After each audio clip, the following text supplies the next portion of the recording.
ये एक एक द्वंद्व की स्थिति पैदा हो रही है। क्या सरकार जानबूझकर सुप्रीम कोर्ट के जो ऑर्डर्स हैं उसको डिफाई करने की कोशिश कर रही है? सुप्रीम कोर्ट को यह क्यों कहना पड़ रहा है कि हमारे ऑर्डर्स का सम्मान नहीं किया जा रहा? देखिए, इसके लिए हमको पहले ये समझना पड़ेगा कि हमारा जो डेमोक्रेटिक सिस्टम है जी, और हर गवर्नेंस के 3 ऑर्गन्स होते हैं, एक जुडिशरी, एग्जीक्यूटिव और लेजिस्लेचर। नॉर्मली चूंकि हम लोगों ने पार्टी सिस्टम अडॉप्ट किया है पार्लियामेंट्री डेमोक्रेसी का वेस्टर्न मॉडल पे, तो therefore party system is part of, और उस पार्टी सिस्टम की वजह से लेजिस्लेचर और एग्जीक्यूटिव जो है वो साथ हो जाते हैं। और हर कॉन्स्टिट्यूशनल सिस्टम में ये जहां की इस तरह का डिवीजन, सेपरेशन ऑफ पावर होता है, तो वहां पर ये डिस्प्यूट हमेशा रहता है कि कौन किसके क्षेत्र में इंक्रोच कर रहा है कि नहीं, ये रहता है हमेशा जी। पर प्रॉब्लम यहाँ उठती है हमारे संविधान में, जो हम लोग का तजुर्बा दिखाता है वो ये है कि जब एब्सोल्यूट गवर्नमेंट आती है तो ये डिस्प्यूट ज्यादा खड़े हो जाते हैं और इंक्रोचमेंट्स का सवाल ज्यादा उठ जाता है। लाइकवाइज अगर आप देखेंगे, जबकि एब्सोल्यूट गवर्नमेंट नहीं होती है और कोलिशन गवर्नमेंट्स होती है, तब ये शिकायत होने लगती है कि साहब सुप्रीम कोर्ट का इंक्रोचमेंट ज्यादा है। ये तो होगा, देखिए डायनामिक सिचुएशन हमेशा रहेगी क्योंकि there can not be a vacuum. अब सवाल ये है कि जब एब्सोल्यूट गवर्नमेंट आती है तो हम लोग का तजुर्बा ये बताता है कि बाकी सब ऑर्गन्स थोड़ा सा बैक सीट लेना शुरू करते हैं और जिस समय वीक गवर्नमेंट रहती है उस समय वो असर्ट करते हैं। ये भी हमने ये देखा था, हमने 71 से लेकर 76 तक ये हमने देखा। यही हमने देखा राजीव गांधी के समय में भी और यही हमने देखा अभी 7 साल से देखा जी।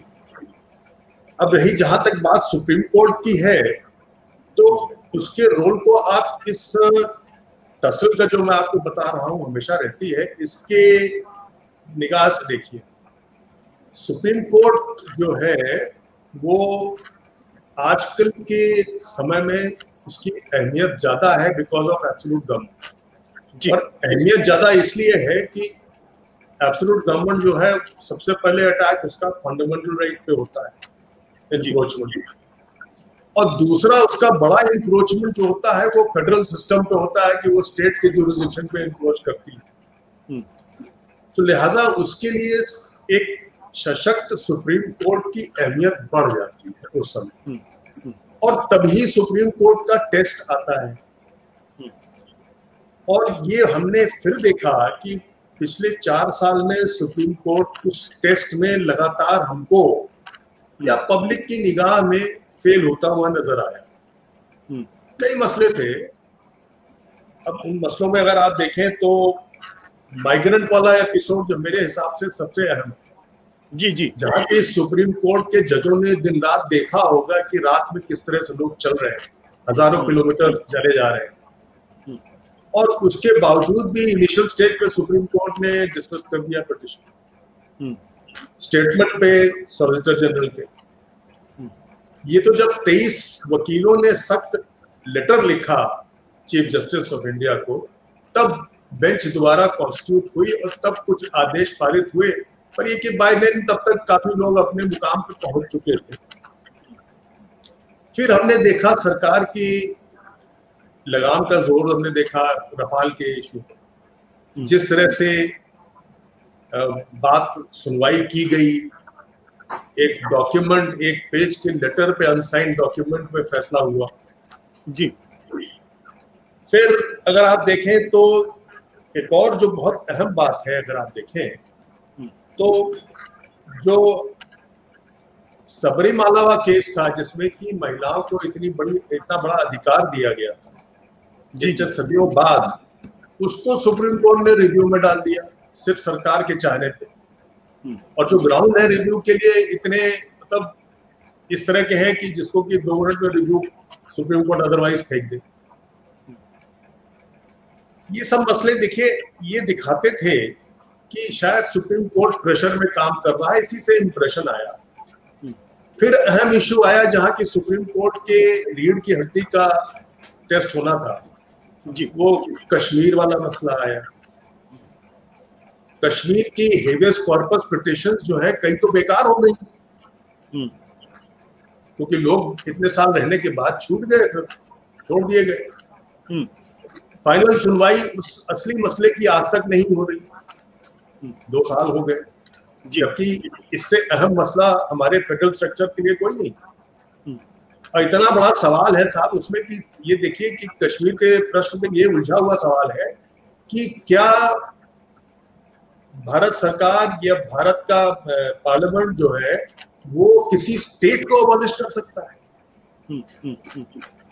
क्योंकि हम फेडरल स्ट्रक्चर है, India is a union of state and only दो स्टेट्स इनके पास लेजिस्लेटिव पावर, और आपने एक स्टेट को खत्म कर दिया। क्या आप कर सकते हैं? ये सवाल है, इतना है, पर आज तक वो तय नहीं हो रहा। तो इन सब की वजह से संशय लोग के दिमाग में थोड़ा सा आया। फिर जब ये नई रिजीम आई तमन्ना साहब की, तो इनके कुछ बयानात आए जिसकी वजह से लोग को लगा कि शायद कोई नई हवा चल रही है। पर अभी हम जहां तक सवाल है, I will keep my fingers crossed. ठीक है।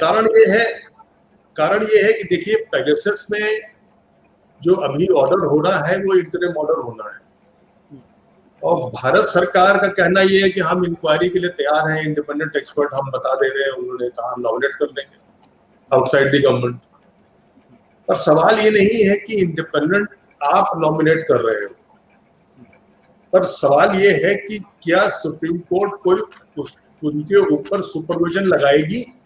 जी, जैसे एक 97 या 98 में जेठमलाई साहब का वो शायद मसला था ब्लैक मनी का, तो उसमें गवर्नमेंट ने सजेस्ट किया कि ये हम कमेटी बनाते रहे एक्सपर्ट्स की, जो कि इस मैटर पे जाएंगे विस्तार में और अपना फैसला।